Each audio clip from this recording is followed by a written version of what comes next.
ಲಕ್ಷ್ಮೀರಾವ್ ಇನಾಮದಾರ್ ಜನಪ್ರಿಯ ವಕೀಲರ ಸಾಹೇಬ್ ಎಂದು ಕರೆಯಲ್ಪಡುವವರು. ಇವರು ರಾಷ್ಟ್ರೀಯ ಸ್ವಯಂ ಸೇವಕ ಸಂಘದ ಅಂದರೆ ಆರ್ಎಸ್ಎಸ್ನ ಹಿರಿಯ ಪ್ರಚಾರಕರಾಗಿದ್ದರು. ಇವರು 1978 ಮತ್ತು 79ರಲ್ಲಿ ದೇಶಾದ್ಯಂತ ಮೌಲಾಧಾರಿತ ಹಾಗೂ ನೈತಿಕ ಸಹಕಾರ ಚಳವಳಿಯನ್ನು ಬಲಪಡಿಸುವ ಉದ್ದೇಶದಿಂದ ಮುಂಬೈನಲ್ಲಿ ಸಹಕಾರ ಭಾರತಿ ಸಂಸ್ಥೆಯನ್ನು ಸ್ಥಾಪಿಸಿದರು. ಭಾರತದ ಸಹಕಾರಿ ರಂಗದ ಪಿತಾಮಹ ಎಂದು ಪ್ರಸಿದ್ಧರಾದ ಶ್ರೀ ಸಿದ್ದನಗೌಡ ಸಣ್ಣ ರಾಮನಗೌಡ ಪಾಟೀಲ್ ಅವರು ಏಷ್ಯಾ ಖಂಡದಲ್ಲೇ ಪ್ರಪ್ರಥಮ ಸಹಕಾರಿ ಸಂಘವನ್ನು 1905ರಲ್ಲಿ ಗದಗ ಜಿಲ್ಲೆಯ ಕಡಗಿನ ಹಾಳ ಗ್ರಾಮದಲ್ಲಿ ಸ್ಥಾಪಿಸಿದರು. ಸಹಕಾರ ಭಾರತಿ ಯಾದಗಿರಿ ಹುಣಸಗಿ ತಾಲೂಕಿನ ಸಹಕಾರ ಭಾರತಿ ವತಿಯಿಂದ ಹಮ್ಮಿಕೊಂಡಿರುವಂತಹ ಅಂತಾರಾಷ್ಟ್ರೀಯ ಸಹಕಾರ ದಿನ ಹಾಗೂ ಪತ್ರಿಕಾ ದಿನ ಸಭೆಯಲ್ಲಿ ಬಸವರಾಜ ಮೇಲಿನಮನಿ ಜಿಲ್ಲಾಧ್ಯಕ್ಷರ ಸಭೆಯ ಅಧ್ಯಕ್ಷತೆಯನ್ನು ವಹಿಸಿಕೊಂಡಿದ್ದರು. ಯಾದಗಿರಿ ಜಿಲ್ಲೆಯಲ್ಲಿ ಮೊದಲ ಬಾರಿಗೆ ಸಹಕಾರಿ ಬಗ್ಗೆ ಬಸವರಾಜ ಮೇಲಿನಮನಿ ಮಾತನಾಡಿದ್ದಾರೆ. ಸಹಕಾರ ಸಂಘ ಅಂದರೆ ಸಾರ್ವಜನಿಕರಿಗೆ ತಿಳಿಪಡಿಸುವ ಸಾಹಸ ಮಾಡಿದ್ದಾರೆ. ಸಹಕಾರ ಅಂದರೆ ಸಂಘ, ಸಂಸ್ಥೆ ಹಾಗೂ ಸಾರ್ವಜನಿಕರ ಒಗ್ಗೂಡುವ ಕೆಲಸ ಈ ಸಂಘದ ಮುಖ್ಯ ಉದ್ದೇಶವಾಗಿದೆ. ಸಂಘಟನಾತ್ಮಕ ಕಾರ್ಯಗಳು, ರಚನಾತ್ಮಕ ಕಾರ್ಯಗಳು, ಆಂದೋಲನಾತ್ಮಕ ಕಾರ್ಯಗಳು, ಪ್ರಾತಿನಿಧಿಕ ಕಾರ್ಯಗಳು ಈ ರೀತಿಯ ಗುಣಾತ್ಮಕ ದೂರದೃಷ್ಟಿಯ ನೆಲೆಯಾಗಿ ಸಹಕಾರ ಭಾರತಿ ಕಾರ್ಯವನ್ನು ನಿರ್ವಹಿಸುತ್ತಿದೆ.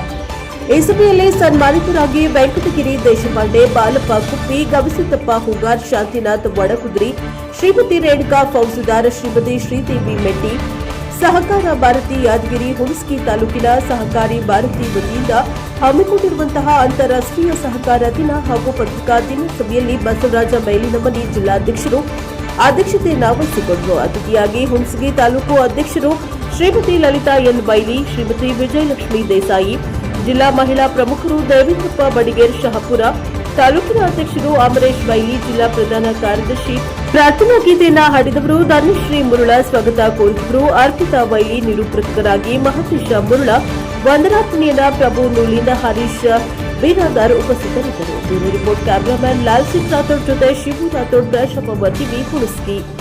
Bureau report cameraman Lal Singh Rathod ಜೊತೆ ಶಿವು ರಾಥೋಡ್, ಎನ್ಕ್ವೈಸ್ 24 ಹುಣಸಗಿ. 2 ದಿನದಲ್ಲಿ ಈ ಕಾರ್ಯಕ್ರಮವನ್ನು ಆಯೋಜನೆ ಮಾಡಿದ್ವಿ. ಮೊನ್ನೆ ರಾತ್ರಿ ವಿಚಾರ ಬಂತು, ನಿನ್ನೆ ಬೆಳಗ್ಗೆನೆ ಚರ್ಚೆ ಮಾಡಿ. ನನ್ನ ಹೆಸರು ಬಸವರಾಜ್ ಮೇಲಿನಮನಿ ಅಂತ, ಸಹಕಾರ ಭಾರತೀಯ ಜಿಲ್ಲಾಧ್ಯಕ್ಷ. ಇವತ್ತ ಅಂತಾರಾಷ್ಟ್ರೀಯ ಸಹಕಾರ ದಿನಾಚರಣೆ ಮತ್ತು ಪತ್ರಿಕಾ ದಿನಾಚರಣೆ ಅಂಗವಾಗಿ ಹುಣಸಗಿ ಪಟ್ಟಣದಲ್ಲಿ ಒಂದು ಕಾರ್ಯಕ್ರಮವನ್ನು ಆಯೋಜಿಸಲಾಗಿತ್ತು. ಸಹಕಾರ ಕ್ಷೇತ್ರವನ್ನು ಯಾದಗಿರಿ ಜಿಲ್ಲೆಯಾದ್ಯಂತ ವಿಸ್ತರಿಸಬೇಕು, ಸಹಕಾರ ಸಂಘಗಳು ಹೆಚ್ಚಿನ ನೋಂದಣಿ ಆಗಬೇಕನ್ನೋ ಉದ್ದೇಶದಿಂದ ನಾವು ಈ ಒಂದು ಸಹಕಾರ ಕ್ಷೇತ್ರಕ್ಕೆ ಯಾರ್ಯಾರು ಆಸಕ್ತದಾಯಕರು ಎಲ್ಲರನ್ನೂ ಸಹಕಾರ ಕ್ಷೇತ್ರಕ್ಕೆ ಕರ್ಕೊಂಡು ಬರ್ತಾ ಇದ್ದೀವಿ. ಇವತ್ತಿಗೆ ನಾವು ಸರ್ಕಾರಕ್ಕೆ ಏನು ಆಗ್ರಹ ಪಡಿಸ್ತೀವಿ ಅಂತಂದ್ರೆ, ನಮ್ಮ ಹುಣಸಗಿ ತಾಲೂಕಿನ ನಾರಾಯಣಪುರದಿಂದ DCC ಬ್ಯಾಂಕ್ಗೆ ಹೋಗ್ಬೇಕು ಸುರಪುರಕ್ಕಂದ್ರೆ 90 ಕಿಲೋಮೀಟರ್ ದೂರ ಅದು. ರೈತಾಪಿ ವರ್ಗದವರಿಗೆ ಬಹಳಷ್ಟು ಅನಾನುಕೂಲತೆಗಳದಾವ. ಅದಕ್ಕೋಸ್ಕರ ಯಾದಗಿರಿ ಜಿಲ್ಲೆಯಲ್ಲಿ ಹೊಸ DCC ಬ್ಯಾಂಕ್ ಆಗಬೇಕು, ಹುಣಸಗಿ ಪಟ್ಟಣದಲ್ಲಿ ಆ DCC ಬ್ಯಾಂಕಿನ ಬ್ರಾಂಚ್ ಆಗಬೇಕು ಅನ್ನೋ ಹೋರಾಟ ಕೆಲವು ದಿನಗಳಿಂದ ಮಾಡಿದ್ದೀವಿ.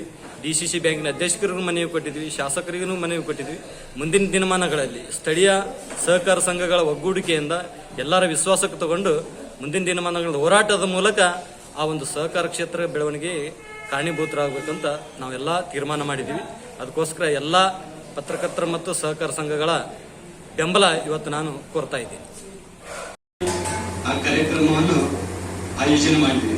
ಯಾಕೆ ಆಯೋಜನೆ ಮಾಡಿದ್ವಿ ಅಂತಂದ್ರೆ, ಇವತ್ತ ಅಂತಾರಾಷ್ಟ್ರೀಯ ಸಹಕಾರ ದಿನಾಚರಣೆ ಜುಲೈ ಮೊದಲ ಶನಿವಾರ ಅಂತಿರುತ್ತೆ. ಆದ್ರ 4ನೇ ತಾರೀಕು ಎರಡು ಒಟ್ಟಿಗೆ ಕೂಡಿ ಬಂದದಕ್ಕೆ ಇವತ್ತೇ ಮಾಡ್ಬೇಕಂತ ತೀರ್ಮಾನ ತಗೊಂಡಿದ್ವಿ. ಇನ್ನೊಂದು ವಾರ ಬಿಟ್ಟು ಮಾಡ್ಬೋದಾಗಿತ್ತು, ಆದ್ರೆ 2 ಕೂಡಿ ಬರೋದು ಅಪರೂಪ. ಅದಕ್ಕೋಸ್ಕರ ಪತ್ರಿಕಾ ರಂಗ ಮತ್ತು ಸಹಕಾರ ರಂಗ ಎರಡೂ ಒಂದೇ ಕಡೆ ಸೇರಿಸಬೇಕು ಅನ್ನೋ ಉದ್ದೇಶದಿಂದ ಇವತ್ತು ಈ ಕಾರ್ಯಕ್ರಮಗಳನ್ನ ಇಟ್ಕೊಂಡಿದ್ದೀವಿ. ನಮ್ಮ ಕರೆಗೂ ಹೋಗಟ್ಟು ಆಗಮಿಸಿದಂತ ಎಲ್ಲಾ ಪತ್ರಕರ್ತ ಮಿತ್ರರಿಗೆ ಅಭಿನಂದನೆಗಳನ್ನು ಸಲ್ಲಿಸ್ತೇವೆ. ಇವತ್ತ ನಮ್ಮ ಹುಣಸಗಿ ತಾಲೂಕಿನ ಸಮಸ್ತ ಪತ್ರಕರ್ತ ಮಿತ್ರರು ಆಗಮಿಸಿದರು. ಇದು ನನ್ನ ಜೀವನದ ಮೊದಲ ಅನುಭವ. ಕೊಡೆಕಲ್ ಇರ್ಬೋದು, ನಾರಾಯಣಪುರ ಇರ್ಬೋದು, ಹುಣಸಗಿ ಇರ್ಬೋದು, ಎಲ್ಲಾ ತಾಲೂಕಿನವ್ರಿಗೆ ಒಂದೇ ಕಡೆ ಕರಿಬೇಕು, ಅವ್ರ ಜೊತೆ ಟೈಮ್ ಕಳಿಬೇಕು ಅಂತ ಬಹಳ ದಿನಗಳಿಂದ ಒಂದು ಆಶೆ ಇತ್ತು.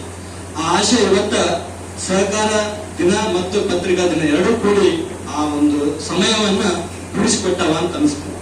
ಅದಕ್ಕೋಸ್ಕರ ಈ ಕಾರ್ಯಕ್ರಮದಲ್ಲಿ